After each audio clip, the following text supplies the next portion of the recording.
કદાચ પાવડો ઝાલ્યો હોય ને આ ગાવ તમારે આવવું પડે ભાઈ. હું બેઠા બેઠા કોક ના વિડ્રોલ ભરતા હોય તોય મારે આવવું પડે ભાઈ.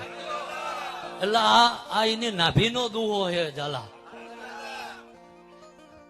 કોઈ ફેમસ સવા કલાકાર બનવા નહીં ગાયો ભાઈ. અને પાંખું હાલી દીધી ભાઈ. હાલી હોત નહીં કે રોજ કીધું પાંખ દીધી હોત તો પાંખ હાલી દીધી ઝાલા. અને આ પાખું કદાચ જો મારો ઉમરો કદાચ મારા ધર્મ ને નહીં ભૂલત કાયમ જો કદાચ એના પીસા વિખાવ દઉં તો હું વિક્રમસિંહ ખૂબ મજા ભાઈ. ગૌતમભાઈ હવનું હારું ઝાલા મારો રામ બોલી રહ્યો હે ભાઈ. વધુ તો ક્યાતો નહીં પિન્ટુભાઈ, પણ ભાલ પરગડું રખડી રખડી નકળી ગયેલો ધર્મ શું ભાઈ. ઝાલા જ્યાં જાઉં ત્યાં બોલું ભાઈ કે ભાઈ હું જબરો નહીં ભાઈ, પણ સોમનાથ નો શિખરે બેઠો મારો મહાદેવ જબરો છે ભાઈ. હું તો રાહ જોઉં છું ભાઈ કે કોક આવે માયકાલાલ ભાઈ.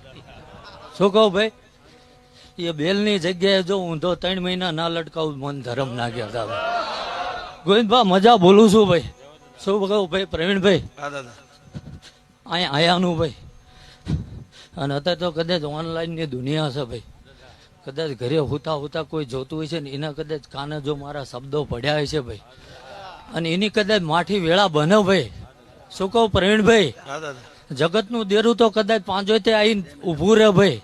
આ વિક્રમસિંહ ના દીકરાને કદાચ શંકા પડે ને ભાઈ, ટકો મારજો જો લમણે હાથ ફેરવવા ના આવું તો એટલે હું ગંગાબાનો દીકરો મટી જાઉં.